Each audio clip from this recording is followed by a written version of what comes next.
Henry Ford ಅವರು ಹೇಳ್ತಾರೆ, ನಮ್ಮ ದೇಶದ ಜನರು ಬ್ಯಾಂಕಿಂಗ್ ಮತ್ತು ಹಣಕಾಸು ವ್ಯವಸ್ಥೆಯನ್ನು ಅರ್ಥ ಮಾಡಿಕೊಳ್ಳದಿರುವುದು ಒಳ್ಳೆಯದು. ಅವರು ಅದನ್ನು ಅರ್ಥ ಮಾಡಿಕೊಂಡರೆ ನಾಳೆ ಬೆಳಿಗ್ಗೆಯೇ ಕ್ರಾಂತಿ ನಡೆಯುತ್ತದೆ ಎಂದು ನಾನು ನಂಬುತ್ತೇನೆ. Do the rich people cringe and say, don't tell them that, Rob? Yes. Don't tell people what you know. Right. Keep them poor. This is fake money. This is real money. ನಾನು ನಿಮ್ಮ ಹತ್ರ ಬಂದು ದುಡ್ಡು ಅಂದರೆ ಏನು ಅಂತ ಕೇಳಿದ್ರೆ ನೀವು ಏನಂತ ಹೇಳ್ತೀರಾ? ಆ್ಯಕ್ಚುಲಾಗಿ 99% ಜನಕ್ಕೆ ದುಡ್ಡು ಅಂದರೆ ಏನು ಅಂತ ಕೇಳಿದರೆ ಗೊತ್ತಿರಲ್ಲ. ಹಾಗೆ ದುಡ್ಡು ಅಂದರೆ ಏನು? ದುಡ್ಡನ್ನು ಎಲ್ಲಿಂದ ಬರುತ್ತೆ? ದುಡ್ಡನ್ನು ಯಾರು ಕ್ರಿಯೇಟ್ ಮಾಡ್ತಾರೆ? ದುಡ್ಡು ಹೇಗೆ ಕ್ರಿಯೇಟ್ ಆಗುತ್ತೆ? ಸ್ಕೂಲ್ ಕಾಲೇಜಲ್ಲಿ ಟ್ಯಾಕ್ಸ್ ಅಂದರೆ ಏನು ಅಂತ ಕಲಿಸ್ತಾರೆ. ನಾವು ಕೆಲಸ ಮಾಡಿಬಿಟ್ಟು ಗೌರ್ಮೆಂಟಿಗೆ ಯಾಕೆ ಟ್ಯಾಕ್ಸ್ ಕಟ್ಟಬೇಕು ಅನ್ನೋದನ್ನು ಹೇಳ್ಕೊಡ್ತಾರೆ. ಆದರೆ ದುಡ್ಡು ಹೇಗೆ ಕ್ರಿಯೇಟ್ ಆಗುತ್ತೆ ಅಂತ ಹೇಳಲ್ಲ. ನಾನು ನಿಮ್ಮ ಹತ್ರ ದುಡ್ಡು ಸಾಲದಿಂದ ಕ್ರಿಯೇಟ್ ಆಗುತ್ತೆ ಅಂತ ಹೇಳಿದ್ರೆ ನೀವು ನಂಬ್ತೀರಾ? ಹೌದು, ನಾವು ತಗೊಳ್ಳೋ ಸಾಲದಿಂದ, ಲೋನಿಂದ ದುಡ್ಡು ಕ್ರಿಯೇಟ್ ಆಗುತ್ತೆ. ಹಾಗಾದರೆ ಹೇಗೆ ನಾವು ತಗೊಳ್ಳೋ ಲೋನಿಂದ ದುಡ್ಡು ಕ್ರಿಯೇಟ್ ಆಗುತ್ತೆ? ಫಾರ್ ಎಕ್ಸಾಂಪಲ್, ನೀವು ಸ್ಟೇಟ್ ಬ್ಯಾಂಕ್ ಆಫ್ ಇಂಡಿಯಾದಲ್ಲಿ ಸೇವಿಂಗ್ಸ್ ಅಕೌಂಟ್ನ ಓಪನ್ ಮಾಡಿದ್ದೀರ ಅಂತ ಅನ್ಕೊಳ್ಳಿ. ಸೊ ನೀವೇನು ಮಾಡ್ತಾರೆ, ನೀವು ಓಪನ್ ಮಾಡಿರೋ ಸೇವಿಂಗ್ಸ್ ಅಕೌಂಟ್ಗೆ 1 ಲಕ್ಷ ರೂಪಾಯಿನ ಡೆಪಾಸಿಟ್ ಮಾಡ್ತೀರಾ. ಸೊ ನಿಮ್ಮ ದುಡ್ಡನ್ನು SBI ಅವರು ಬೇರೆಯವ್ರಿಗೆ ಲೋನ್ ಕೊಡೋಕ್ಕೆ ಯೂಸ್ ಮಾಡ್ಕೋಬೋದು. ಹಾಗಂತ ನೀವು ಡೆಪಾಸಿಟ್ ಮಾಡಿರೋ 1 ಲಕ್ಷನೂ ಲೋನ್ ಕೊಡೋ ಹಾಗಿಲ್ಲ. ರಿಸರ್ವ್ ಬ್ಯಾಂಕ್ದು ರೂಲ್ಸ್ ಏನಿದೆ ಅಂದರೆ 4.5% CRR, 18% SLRನ ರಿಸರ್ವ್ ಇಟ್ಕೋಬೇಕಾಗತ್ತೆ.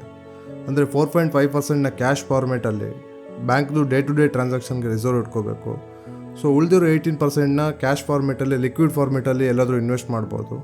ಎಲ್ಲಾದರೂ ಒಂದೇ ಸತಿ ಜನ ಬ್ಯಾಂಕ್ ಮುಂದೆ ಬಂದುಬಿಟ್ಟು ದುಡ್ಡನ್ನು ವಾಪಸ್ ಕೇಳಿದ್ರೆ ಅಲ್ಲಿಂದ ತೆಗೆದು ಕೊಡೋ ಥರ ಇರಬೇಕು.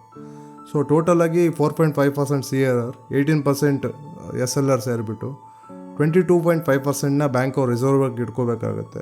ಉಳಿದಿರೋ 77.5%ನ ಬೇರೆಯವ್ರಿಗೆ ಲೋನಾಗಿ ಕೊಡ್ಬೋದು. ಸೊ ಅಂದರೆ ನೀವು 1 ಲಕ್ಷ ರೂಪಾಯಿನ ಡೆಪಾಸಿಟ್ ಮಾಡಿದ್ರೆ 22,500 ರೂಪಾಯಿನ ಬ್ಯಾಂಕ್ ಅವರು ರಿಸರ್ವ್ ಆಗಿ ಇಟ್ಕೋತಾರೆ.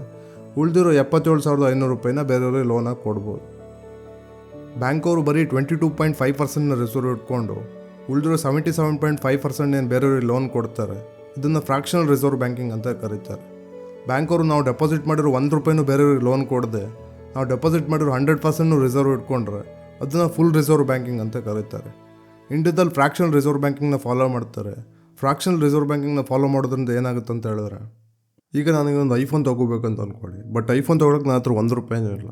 ಸೊ ನಾನೇನು ಮಾಡ್ತೀನಿ, ನಾನು SBI ಬ್ಯಾಂಕ್ ಅವ್ರ ಹತ್ರ ಹೋಗ್ತೀನಿ. SBI ಬ್ಯಾಂಕಲ್ಲಿ ನನಗೆ 77,500 ರೂಪಾಯಿ ಲೋನ್ ಬೇಕಂತ ಹೇಳ್ತೀನಿ. ಸೊ SBI ಬ್ಯಾಂಕ್ ಅವ್ರು ಏನು ಮಾಡ್ತಾರೆ, ನೀವು 1 ಲಕ್ಷ ರೂಪಾಯಿನ ಡೆಪಾಸಿಟ್ ಮಾಡಿದರೆ ಅದರಲ್ಲಿ 22,500 ರೂಪಾಯಿನ ರಿಸರ್ವ್ ಇಟ್ಕೊಂಡು ನನಗೆ 77,500 ರೂಪಾಯಿನ ಲೋನ್ ಕೊಡ್ತಾರೆ. ಸೊ ನಾನು 77,500 ರೂಪಾಯಿ ಇಟ್ಕೊಂಡು ಆ್ಯಪಲ್ ಶಾಪ್ಗೆ ಹೋಗ್ತೀನಿ. ಐಫೋನ್ ತೊಗೊಂಡ್ಬಿಟ್ಟು ಆ್ಯಪಲ್ ಶಾಪ್ದು ಓನರ್ದು ಬ್ಯಾಂಕ್ ಅಕೌಂಟ್ HDFC ಬ್ಯಾಂಕಲ್ಲಿರುತ್ತೆ. HDFC ಬ್ಯಾಂಕಿಗೆ ನಾನು 77,500 ರೂಪಾಯಿನ ಟ್ರಾನ್ಸ್ಫರ್ ಮಾಡ್ತೀನಿ. ಸೊ ಪುನಃ HDFC ಬ್ಯಾಂಕ್ ಅವ್ರು ಏನು ಮಾಡ್ತಾರೆ ಅಂದರೆ ಅದ್ರಲ್ಲಿ ಪುನಃ 22.5%ನ ರಿಸರ್ವ್ ಇಟ್ಕೋತಾರೆ. ಅಂದರೆ 17,437 ರೂಪಾಯಿನ ರಿಸರ್ವ್ ಇಟ್ಕೊಂಡು ಉಳಿದಿರೋ 60,062 ರೂಪಾಯಿನ ಬೇರೆಯವ್ರಿಗೆ ಲೋನ್ ಕೊಡ್ಬೋದು. ಈಗ ನನಗೊಂದು ಲ್ಯಾಪ್ಟಾಪ್ ತೊಗೋಬೇಕು, ಪುನಃ ನನ್ನ ಹತ್ರ 1 ರೂಪಾಯಿನೂ ಇಲ್ಲ. ಸೊ ನಾನೇನು ಮಾಡ್ತೀನಿ, ನಾನು HDFC ಬ್ಯಾಂಕ್ ಅವ್ರ ಹತ್ರ ಹೋಗ್ಬಿಟ್ಟು ನನಗೆ 60,062 ರೂಪಾಯಿ ಲ್ಯಾಪ್ಟಾಪ್ ತೊಗೊಳಕ್ಕೆ ಲೋನ್ ಬೇಕು ಅಂತ ಹೇಳ್ತೀನಿ. ಅವರು ನನಗೆ 60,062 ರೂಪಾಯಿ ಲೋನ್ ಕೊಡ್ತಾರೆ. ಸೊ ನಾನು 60,062 ರೂಪಾಯಿನ ಇಟ್ಕೊಂಡು ಲ್ಯಾಪ್ಟಾಪ್ ಶೋರೂಮ್ಗೆ ಹೋಗ್ಬಿಟ್ಟು ಅವ್ರದ್ದು ಬ್ಯಾಂಕ್ ಅಕೌಂಟ್ ಕೆನರಾ ಬ್ಯಾಂಕಲ್ಲಿ ಇರುತ್ತೆ. ಕೆನರಾ ಬ್ಯಾಂಕಿಗೆ 60,062 ರೂಪಾಯಿನ ಟ್ರಾನ್ಸ್ಫರ್ ಮಾಡಿಬಿಟ್ಟು ನಾನು ಲ್ಯಾಪ್ಟಾಪ್ ತೊಗೊಂಡು ಬರ್ತೀನಿ.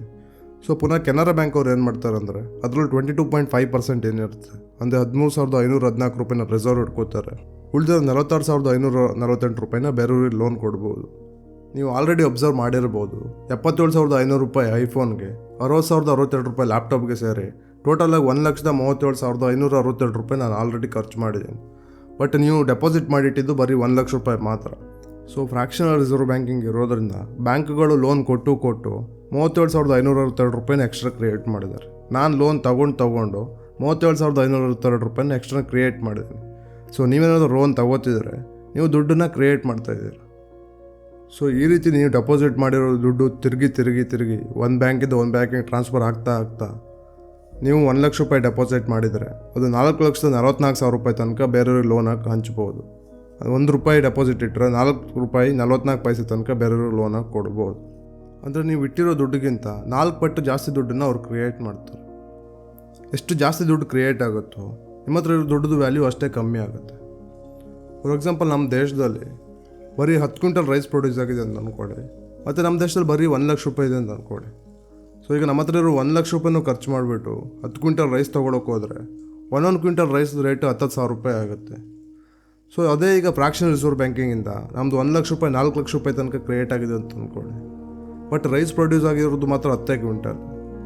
ಸೊ ಈಗ ನಾವು 4 ಲಕ್ಷ ರೂಪಾಯಿಗೆ 10 ಕ್ವಿಂಟಲ್ ರೈಸ್ ತೊಗೊಳಕ್ಕೆ ಹೋದರೆ ಒಂದೊಂದು ಕ್ವಿಂಟಲ್ ರೈಸ್ ರೇಟ್ 40,000 ರೂಪಾಯಿ ತನಕ ಆಗುತ್ತೆ. ಸೊ ಈ 10,000 ರೂಪಾಯಿದು 40,000 ರೂಪಾಯಿ ತನಕ ಏನಾಗಿದೆಯೋ ಒಂದು ಕ್ವಿಂಟಲ್ ರೈಸ್ ರೇಟು, ಇದನ್ನು ನಾವು ಇನ್ಫ್ಲೇಷನ್ ಅಂತ ಕರಿತೀವಿ. ನೀವು ಅಬ್ಸರ್ವ್ ಮಾಡಿರ್ಬೋದು, ಈ ವರ್ಷ 100 ರೂಪಾಯಿಗೆ 2 kg ರೈಸ್ ಬಂದರೆ ಬರುವ ವರ್ಷ 100 ರೂಪಾಯಿಗೆ 1 kg ರೈಸ್ ಬರುತ್ತೆ. ಸೊ ಇದನ್ನು ನಾವು ಇನ್ಫ್ಲೇಷನ್ ಅಂತ ಕರೀತಾರೆ. ಬ್ಯಾಂಕವ್ರು ನಮ್ಮ ಹತ್ರ ಇರೋ ದುಡ್ಡನ್ನು ತಗೊಂಡು ಬೇರೆಯವ್ರಿಗೆ 10-12%ಗೆ ಇಂಟ್ರೆಸ್ಟಲ್ಲಿ ಲೋನ್ ಕೊಡ್ತಾರೆ. ನಾವು ಇಟ್ಟಿರೋ ದುಡ್ಡಿಗೆ ಮಾತ್ರ 3-4% ಬಡ್ಡಿ ಕೊಡ್ತಾರೆ.